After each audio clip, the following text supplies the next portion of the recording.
পুলিশের ভয় দূর করার কারণ কি? তাদেরকে সাহসী করার উপায় কি? সেই উপায় সবচেয়ে ভালো বলতে পারবেন ব্রিগেডিয়ার জেনারেল সাখাওয়াত হোসেন। ওনাকে তো দায়িত্ব দেওয়া হয়েছিল কিন্তু তাকে রাখা হলো না। এই জন্য তো উনি বলতে পারেন না, আমি বলবো কেমন করে?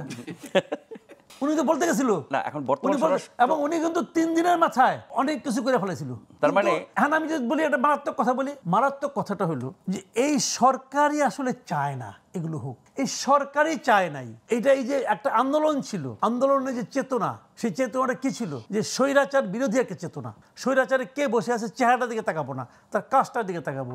আমি স্বৈরাচার বিরোধী একটা দেশ গড়তে চাই, এইটা ডক্টর ইউনূসই চান না, এই সরকারই চায় না। লাভ কি তার? চায় না, সে এরকম একটা পরিবর্তনকে সহ্য করতে পারবে না, ওরকম একটা পরিবর্তনকে উনি বহন করতে পারবে না, এই জন্য চায় না। যে কারণে উনি কি করছে দেখেন আপনি, একদম শুরুর দিন থেকে উনি পুরো জিনিসটাকে গুবলেট পাকায় ফেলেছে। প্রথম গুবলেট পাকিয়ে ফেলেছে যে সরকারের বাইরে একটা প্রেসার গ্রুপ হিসেবে এই ছাত্ররা থাকতে পারতো। উনি ছাত্রদের লোভের মধ্যে ঢুকাই দিছে, দুইটা উপদেষ্টা বানাই দিয়ে ছাত্র ঐক্যটাকে ধ্বংস করে দিচ্ছে।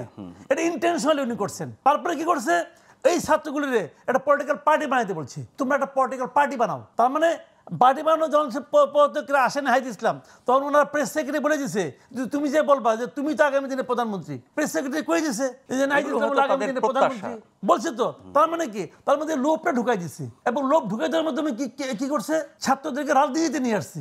এখন সব ছাত্র কিন্তু আর ডাক্তার ইঞ্জিনিয়ার হতে চায় না, সবাই এখন বিপ্লবের নায়ক হতে চায়। সেটাই সবচেয়ে লাভজনক। শিক্ষা ব্যবস্থাটাকে 12টা বাজে দিছে, একটা জেনারেশনকে নষ্ট করে দিছে। কি কারণে করছে? ওদের মধ্যে যে অন্তর্গত যে চেতনাটা ছিল সেটাকে ধ্বংস করার জন্য করছে।